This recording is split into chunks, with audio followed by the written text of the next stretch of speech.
તો પોતાની દરેક ક્રિયાઓ આંખો બંધ રાખીને હંમેશા પ્રાણાયામ કરવા અને ચહેરા ઉપર પ્રસન્નતાનો ભાવ.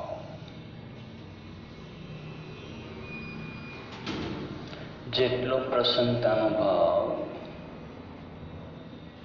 તમારી અંદર હશે એટલી તમારી પ્રસન્નતા ઓર વધશે. જેટલો તમારો પ્રસન્નતાનો ભાવ નહીં હોય એટલી અપ્રસન્નતા તમારા શરીરમાં વધવા લાગશે. પરમાત્માએ તમને માનવ દેહ આપ્યો છે તો એ માનવ દેહનો પૂરેપૂરો ઉપયોગ કરતા આવડવું જોઈએ. આપણા દેહનો ઉપયોગ આપણે નથી જાણતા. કેટલી કમનસીબી છે આપણી. આપણા શ્વાસનો ઉપયોગ નથી જાણતા. હજારો વર્ષથી મનુષ્ય યોની આમનામ ચાલી આવે છે. ગણ્યા ગાંઠા લોકો યોગ સુધી પહોંચે છે અને બાકીના બધા યોગથી વંચિત રહી જાય છે. શું કામ આવું બને છે?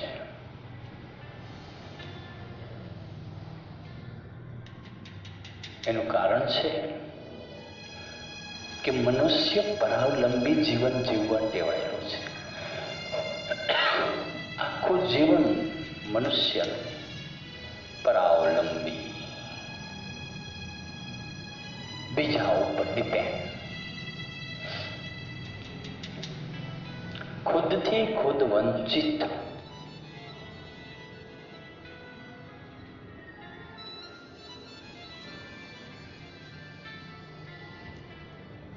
માણસ આળસુ, માણસમાં ઉજ્જમ હોવો જોઈએ. પોતાના પ્રત્યેની ધગસ હોવી જોઈએ. મારી તમારી તકલીફ એ છે આપણે બીજા પ્રત્યે વધારે જાગૃત છીએ. રાત્રે સૂતા હોય તો બીજાના જ વિચારો કરતા હોય છે,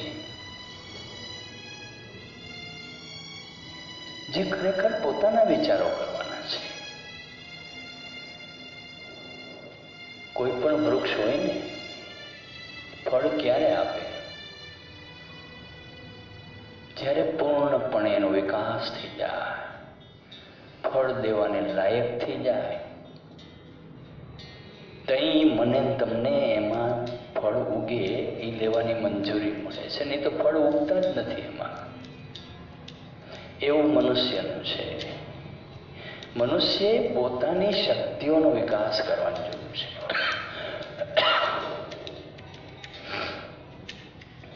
અને જે મનુષ્ય પોતાની શક્તિનો વિકાસ કરી દે એ જ મનુષ્ય બીજાના જીવનની અંદર વિકાસ કરવામાં મદદરૂપ થઈ શકે.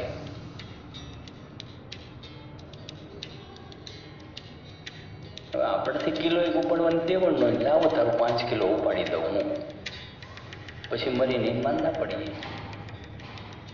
એના બિચારાથી નીચે હાલો આપણે કરી દઈએ. પણ તમારા ઘરમાં તમે કિલો તમારું નથી ઉપાડતા, એનું શું કરશો? પેલા ઘરમાં કિલો એક ઉપાડતા શીખો, પછી 5 કિલો તમારા ઘરમાં તમે ઉપાડતા શીખો, પછી બીજા માટે 5 કિલો ઉપાડો. તમારા ઘરમાં કિલો ઉપાડ્યું હોય તો આખો દી ઘરને સંભળાવતા હોય કે આજ તમારા હાથ દુખી ગયા, મારા હાથમાં કોઈ જણ શું થઈ ગયું ખબર નથી પડતું. તો 1 કિલો ઉપાડ્યું એમાં એટલી બધી અવદશા, તો બીજાને 5 કિલો ઉપાડશો તો શું થશે તમારું? તો તમારે તમારી શક્તિઓનો વિકાસ કરવાનો છે, પછી બીજાને મદદ કરો. માની લ્યો કે મને યોગ આવડે છે તો હું તમને કરાવી શકું છું, પણ મારા ઠેકાણા ન હોય ને હું તમને શું યોગ કરાવું? હું મારું આરોગ્ય ન સાચવી શકતો હોઉં ને તમારું આરોગ્ય કેવી રીતે સચવાય? આ બહુ સમજવા જેવી વાત છે. तो पहले खुद का करो, फिर दूसरों का करो. खुद का करोगे तो सुखी हो जाओगे, फिर दूसरों का करोगे तो और सुखी हो जाओगे. यही सब कुछ आपके ही हाथों में है. अपने बारे में सोचो, अपनी शक्तियों के बारे में सोचो, अपने आरोग्य के बारे में सोचो. हमारी सुख सुविधाओं के लिए, खुद की सुख सुविधाओं के लिए सोचो, फिर दूसरों की सुख सुविधाओं के बारे में कुछ करो.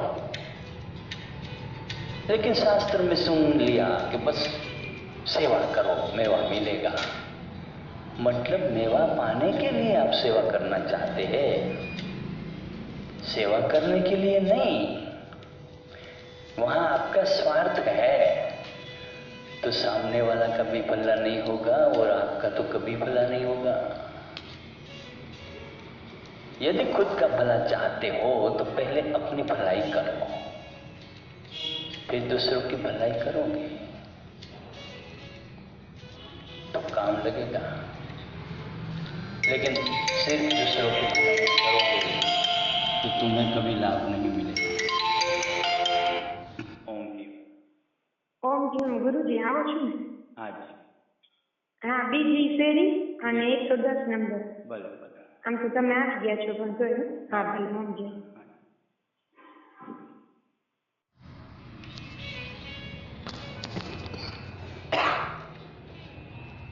तो दूसरों के बारे में सोचने से पहले अपने बारे में सोचो, अपनी ही शक्तियों को बढ़ाओ, अपनी ही ऊर्जाओं को बढ़ाओ, खुद का भला कर लो. और खुद का भला हो जाए तो बाद में दूसरों का भला करना. क्योंकि आप इस सोच में मत रहिए कि आप दूसरों का भला करेंगे तो आपका भला भगवान करेगा. ये गलत रास्ता है,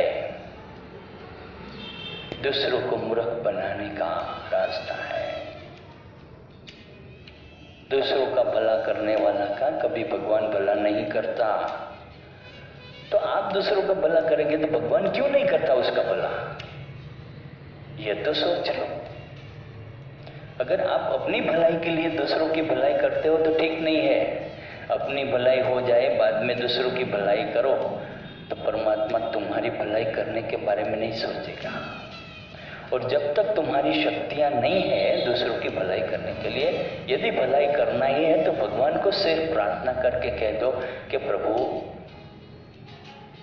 मेरे लिए तो मैं अपनी मेहनत से कुछ कर रहा हूं, लेकिन यदि तू मुझको चाहता है, मेरे पर प्रसन्न है, तो उन बेचारे का भला कर देना.